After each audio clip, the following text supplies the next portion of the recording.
अब देखो, अभी तो हम बात कर रहे थे 1/2, 1/3, 1/4, 1/5, मतलब 1/6, 1/7 को प्रतिशत में बदलना हो तो कैसे बदलेंगे।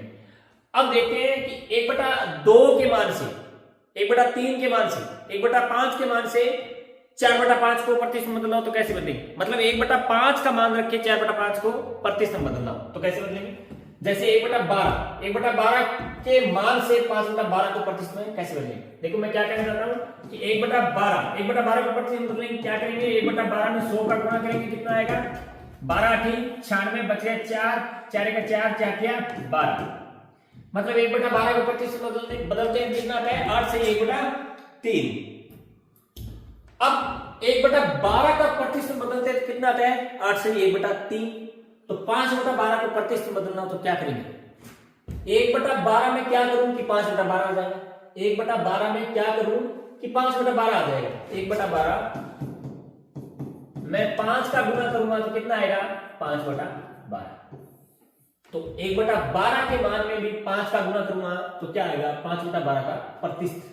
तो 1/12 का मान कितना है 8 से 1/3 प्रतिशत। तो इसमें मैं क्या करूंगा 5 का गुणा करूंगा तो कितना आएगा 5 8 40, 5 1 5/3 प्रतिशत। मतलब इस 5 का गुणा करेंगे तो इस 8 में भी होगा, 1/3 में भी होगा, 1/3 में गुणा करेंगे तो क्या आ जाएगा 5/3 और 5 का 8 में गुणा किया कितना है 40। लेकिन अभी भी ये पूरा मान नहीं है, कैसे कि 3 का भाग जा रहा है 5 में, कितनी बार, एक बार। 3 का भाग 5 में कितनी बार जा रहा है, एक बार, तो वो एक किस्म जुड़ जाएगा इधर, 40 और 1 41। 3 का ऊपर भाग दिया कितना बचा 2, तो 41 से 2/3 प्रतिशत। मतलब 1/12 के मान से 5/12 को प्रतिशत में बदलना होता। उसके बाद 1/9 के मान से 4/9 को प्रतिशत में बदलना होता। तो 1/9 को प्रतिशत में बदलते हैं कितना आएगा 1/9 गुणा 100 प्रतिशत। मतलब 9 का भाग जाता है 100 में कितनी बार 11 बार, 11 से 1/9 प्रतिशत। मतलब 1/9 को प्रतिशत में बदलते हैं कितना आता है 11 से 1/9। तो 4/9 को प्रतिशत में बदलना हो तो क्या करेंगे कि अपने तुरंत याद है कि 1/9 का मान कितना है 11 से 1/9 और 1/9 में 4 का गुणा करते हैं कितना आता है 4/9। तो 1/9 के मान में भी 4 का गुणा कर देते हैं तो क्या करेंगे 11 चौकी 44 और 1/9 में 4 का गुणा किया कितना आया, तो 4/9 को प्रतिशत में बदलेंगे कितना आएगा 44 से 4/9। मैंने क्या किया 11 से 1/9 में 4 का क्या किया गुणा किया, तो 4 का 11 से गुणा किया कितना आया 4 11 44 और 4 का 1/9 से गुणा किया कितना आएगा। आगे और देखिए, जैसे 1/6 से 5/6 को प्रतिशत बदलना, मतलब 1/6 के मान से 1/6 का मान कितना आता है 1/6 का प्रतिशत मान कितना आता है 6 का भाग देंगे 6 16 96, बच गया 4, 2 दूनी 4, 2 किया 6। मतलब 1/6 को प्रतिशत बदलते हैं तो कितना आता है 16 से 2/3 प्रतिशत। तो 1/6 में 5 का गुणा करूंगा तो कितना आएगा 5/6। तो 1/6 के मान में भी क्या कर दूंगा मैं 5 का गुणा कर दूंगा, मतलब 16 से 2/3 प्रतिशत में 5 का क्या कर दूंगा गुणा कर दूंगा, कितना आएगा 5 का इधर 16 से गुणा किया 80 और 5 का 2/3 से गुणा किया कितना आएगा 10/3। अभी भी और 16 हो रही है ये मिसर संख्या, तो क्या करेंगे 3 का भाग 10 में कितनी बार जा रहा है 3 बार, कितनी बार जा रहा है 3 बार, तो 3 ये इधर जुड़ जाएगा 80 और 3 83, बच गया कितना 1, 83 से 1/3 प्रतिशत। 5/6 का मान कितना आएगा 83 से 1/3 प्रतिशत। अब बात आई कि सर ये 3 का भाग दे रहे हो और ये 3 जोड़ रहे हो तो ये कैसे कर रहे हो, तो इसको भी बता देता हूं कैसे। क्या था 80 सही 10/3 प्रतिशत। अब देखो इसको क्या लिख सकते हैं 80 प्लस 10/3, क्या लिख सकते हैं 80 प्लस 10/3, क्योंकि आगे प्रतिशत का चिन्ह लगा हुआ है तो जब भी संख्याओं को अलग अलग करेंगे तो चिन्ह उनके साथ चलेगा।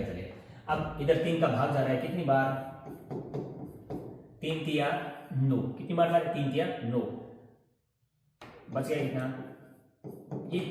अब 80 और 3 से 1/3 तो 80 और 3 कितना आ गया 83 से 1/3 प्रतिशत। उसके बाद बात करें तो जैसे 1/5 से क्या करूं मैं 4/5, तो 1/5 से क्या करूं 4/5 को प्रतिशत में बदलूं, तो 1/5 का मान कितना होता है 20, कितना होता है 1/5 को प्रतिशत में बदलते हैं कितना होता है 20। तो 4/5 का भी कितना आएगा 1/5 में 4 का गुणा करूंगा तो कितना आएगा 4/5। तो 20 में भी क्या करूंगा मैं 4 का गुणा करूंगा तो कितना आएगा 20 का 80%। 4/5 का मान कितना आएगा 80%। मतलब छोटी भिन्न संख्या से बड़ी भिन्न संख्या को, छोटी भिन्न संख्या के मान से बड़ी भिन्न को प्रतिशत में बदलना। मतलब छोटी भिन्न का आपने याद है, क्योंकि इतनी प्रैक्टिस कर लेंगे कि छोटी छोटी भिन्न संख्याओं का हमारी प्रतिशत याद हो जाएगा। उसके बाद बड़ी को अगर प्रतिशत में बदलना हो तो अब कई विद्यार्थियों का कहना होता है कि सर मैं क्या करूं 4/5 है, 1/5 के मान में गुणा करूं, इससे अच्छा है मैं इसमें भी 100 का गुणा कर दूं तो क्या हो जाएगा इजीली 100 हो जाएगा। 5 20 100 20 का 80%।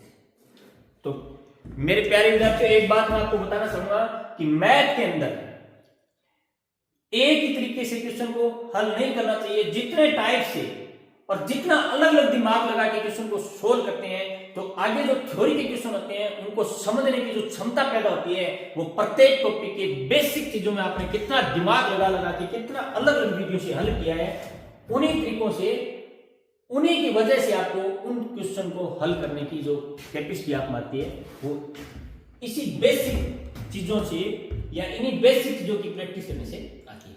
उसके बाद ये था पहले स्टार्टिंग में किया 1/2 1/3 1/4 को प्रतिशत में बदला। उसके बाद 1/5 से 4/5 को प्रतिशत में बदलना, 1/6 के मान से 5/6 को प्रतिशत में बदलना हो तो कैसे बदलेंगे। उसके बाद